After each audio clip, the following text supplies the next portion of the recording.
Fire signs, tignan po natin kung ano ang mensahe sa iyo ngayong araw. Keep in mind po na ito ay general reading lamang. So, hindi po lahat ay makaka-relate. So, be open-minded. Sa mga hindi pa po nakasubscribe dito sa ating channel, please subscribe na po kayo. And pa-like na din po ng ating video. At sa mga nais naman pong mag-avail ng ating private readings, Lucky Stones and Amulet, makikita nyo po yung link sa description box below. Tarot Intentions by Aliana Reyes. Tignan natin kung ano po ang mensahe para sa iyo. Mayroon tayo ditong King of Pentacles. So, focus kayo, fire sign, sa mga bagay na magbibigay sa inyo ng growth ngayong araw na ito. Magbibigay sa inyo ng money, okay? Enough money, para hindi po kayo naman problema. So, pag-isipan nyo pong mabuti kung ano ba yung mga gagawin ninyo ngayong araw.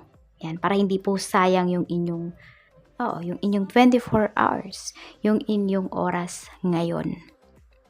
So, focus kayo sa mga bagay talaga na parang mapufulfilled kayo. Yung nandun yung sense of fulfillment ninyo. Kahit ano man yan, kahit na maliit naman yan na bagay, na gagawin ninyo ngayong araw, basta nandoon yung puso ninyo at nandoon na parang you feel proud sa inyong sarili. Meron tayo ditong 5 of Pentacles. So, yun nga, spend your time wisely. Doon na kayo mag-spend ng time sa bagay, nakikita po kayo. Yan. So, meron yata dito, pwedeng may sinisingil kayo or pwedeng kayo yung sisingilin ngayong araw, depende kung ano po. Tignan nyo na lang, vice versa yan. It's either kayo yung may utang or sa inyo may utang. So, we have the world. Meron dito, pwede po na may delays. Kung meron po kayong hinihintay na pera coming from ibang bansa, ayan, mukhang magkakaroon ng delays bago nyo po makuha. So, tingnan natin. Ito kasi parang may inaasahan kayo, pero may delays kasi siya. Fire signs. We have 2 of Cups pagdating sa araw ninyo ngayon. Ayan. So, ayan po. Spend your time wisely talaga. So, yung mga conversations din. Ayan. So, diba, tipong sabihin natin, may mga kachat kayo. Yung mga kachat po ba ninyo, nagbibigay ba yan sa inyo ng sense of fulfillment? Happy ba kayo dun sa pinag-uusapan ninyo? Kung yes, and then, okay lang maglaan ng time sa kanila. Pero kung nai-stress lang po kayo dun sa mga nababalitaan ninyo, sa mga sinasabi sa inyo ng tao na yon, so cut mo muna yung communication ninyo. Magpaalam ka sa kanya, sabihin mo ay meron kang gagawin ngayong araw na ito. So, ano lang naman, i-cut mo politely yung inyong pag-uusap para hindi po sayang yung oras mo dito. Tignan natin kung ano pa ang mensahe for you. Tignan natin ano pa ang paparating sa iyo ngayong araw na ito. Ano pa po ang paparating for fire signs? We have blessing of the air. So, may mga communications talaga dito. Pwedeng may good news ka na marireceive regarding sa hinihintay mo. Ayan. Sabihin natin kahit may delay siya, baka yung delays po na maranasan nyo is pwedeng oras lamang or isang araw lang. Tapos, ito kasi, kung meron kayong pinaprocess dito na dealings, ayan po, kung meron kayo katransact regarding sa lupa, ayan, regarding dito, meron din ako nakikita dito na mga tela, ayan, tapos mga plants, baka nagbebenta kayo, fire sign, so ayan, maganda po yung mga magiging usapan ninyo dito. Tingnan natin, basta magaan yung mga katransact mo ngayong araw, kaya naman kung merong mabigat, i-cut nyo po kaagad. We have a blessing for healing of injury or illness. Ayun. So, alagaan nyo din po yung health ninyo dito, sinasabi ni Universe. Meron ba kayong problem sa paa?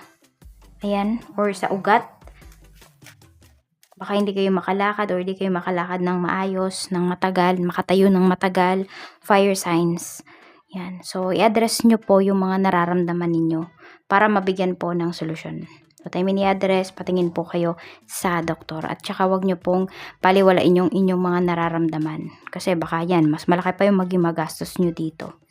We have a blessing to shield and safeguard you. Okay, may mga tao dito na nagtatanggol sa'yo. Kahit alam mo man to or hindi, may mga tao po na sabihin natin na talagang very loyal sa'yo.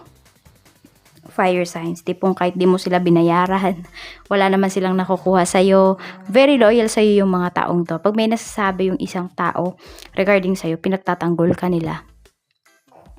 Tignan po natin, we have a blessing on your family. So, pwedeng ito po ay family members mo. Or meron dito parang tinuring nyo na family members. Fire signs. Okay, check natin kung ano pa ang mensahe para sa'yo. Pagdating sa trabaho, spirit guide, tingnan natin. Pagdating po sa trabaho. Meron tayo dito, okay, ito pala yung lucky numbers mo. Number 2, 42, 45, and 15. Tignan natin kung ano pa ang mensahe para sa'yo. Spirit guide. Mensahe natin.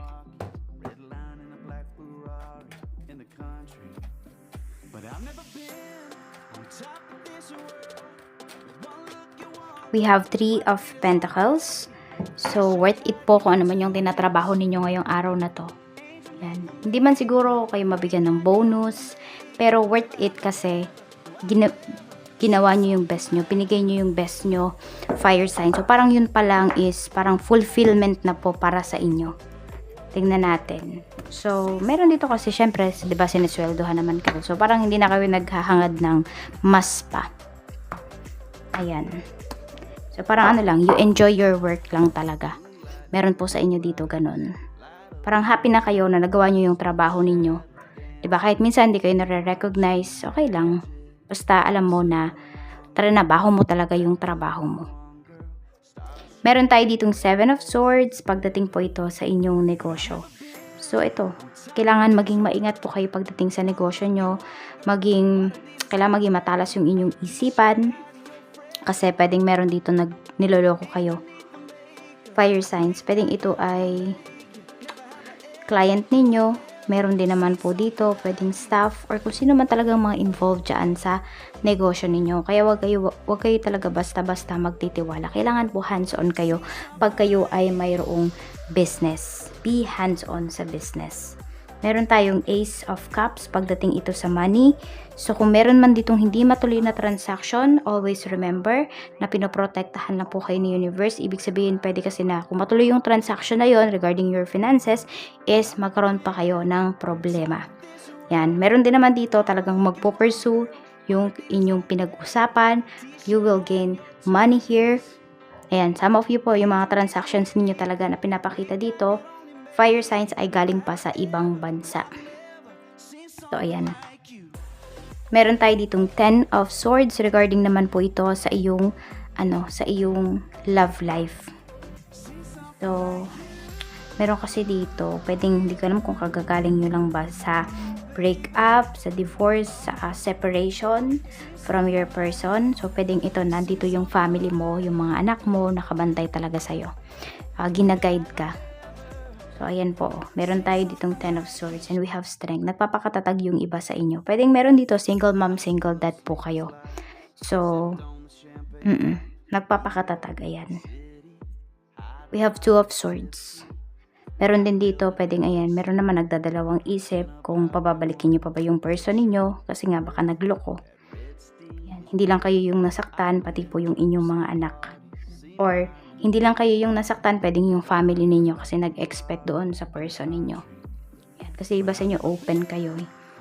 Fire sign. So, yun. Parang, tingnan mo kung worth it ba na pabalikin yung taong ito sa life mo. So, tingnan pa po natin ano pa ang mensahe for you. Mensahe pa po natin.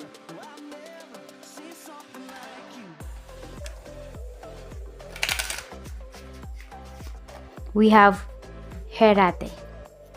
Hindi ko alam kung tama yung basa ko. Longing for home, homesick for the stars. Ayan po. So, meron dito, pwede na kayo po ay homesick ngayon. Yan, miss na miss nyo na yung inyong family. Kung nasaan man po kayo, ayan, alagaan nyo po yung inyong health.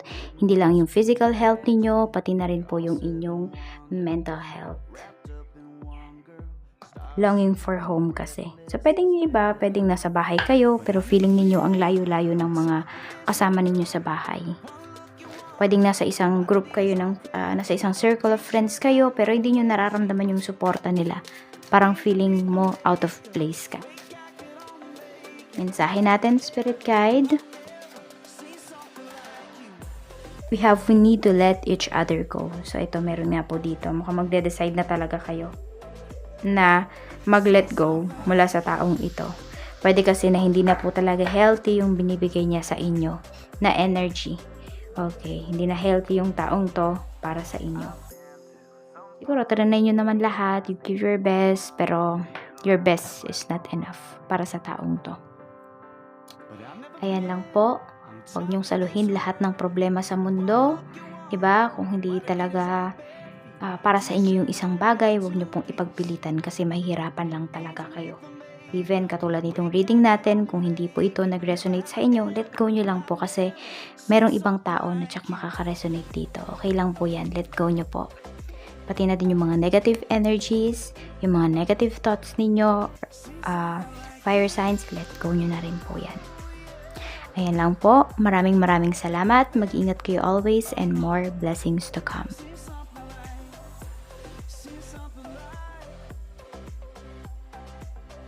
Never have I